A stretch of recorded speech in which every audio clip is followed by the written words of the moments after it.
Oh, Sally Hawkins turned down Paddington in Peru so she could play this sort of role.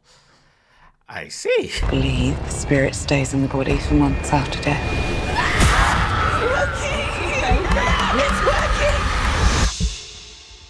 We can bring her back.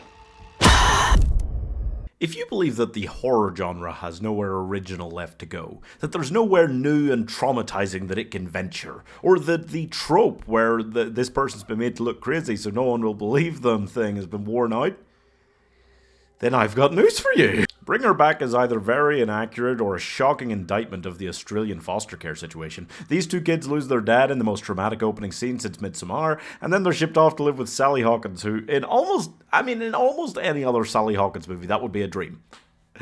Not in this one, no. Her daughter drowned in a pool, and ever since then she's been into some stuff, and she really wants to keep nice, mostly blind child Piper, but not her brother Andy, so she starts to piss his bed for him.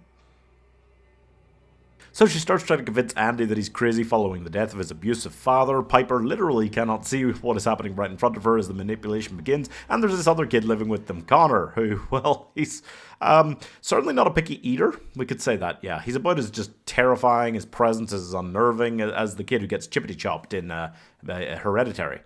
I know that's two Ari Aster references I've made in this video already, but frankly, this is so unnerving, constantly jarring to watch, just frightening and unsettling in every way. Like, it's got the same tonal vibe going on as the first couple of Ari Aster films, and that's actually a really good thing. It does feel at times like it's straying a little bit too far into his territory, but honestly, he hasn't done that many. You know, you can't say that you've seen this all so many times before if his style was very unique, and this is fairly unique in itself. And it handles issues, like, it dives deep into thought trains about grief and trauma in ways that, I mean, a lot of horror films do. Certainly every Australian horror film I've ever seen, I think, but this does it.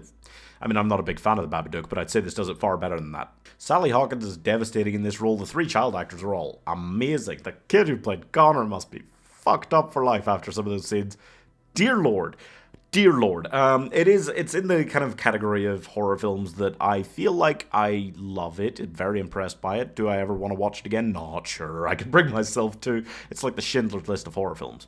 Not that it's as good as Schindler's List, just, you know, that it's in the same sort of like, oh, that was amazing.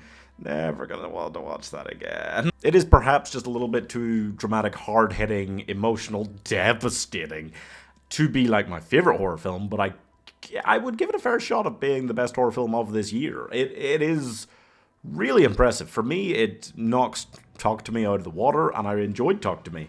The Philippou brothers have just leveled up after that in a lot of different ways. The scripting here is really strong. The acting is all just across the board phenomenal. And the story, I mean, I'm able to put away how unrealistic it seems that this would happen even in a foster care system. I have, you know, no idea what it's like out in Australia.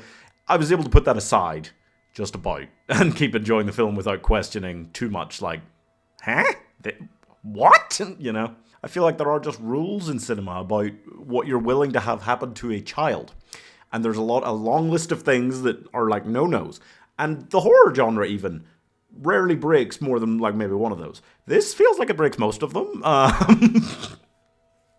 And it created whole new ones that weren't even on the list to begin with because nobody even considered the possibility.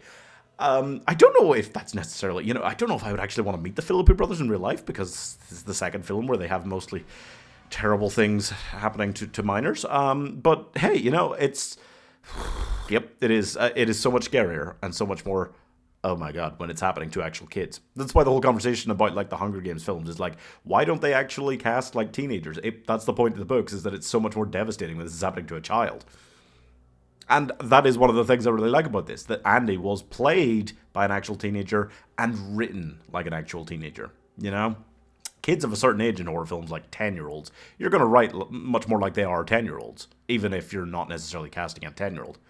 But like a 15, 16-year-old, no, normally they're casting someone who's in their mid-20s, and it loses something of the emotional impact that you would get, and do get in this film, seeing it happen to an actual child. It's crazy.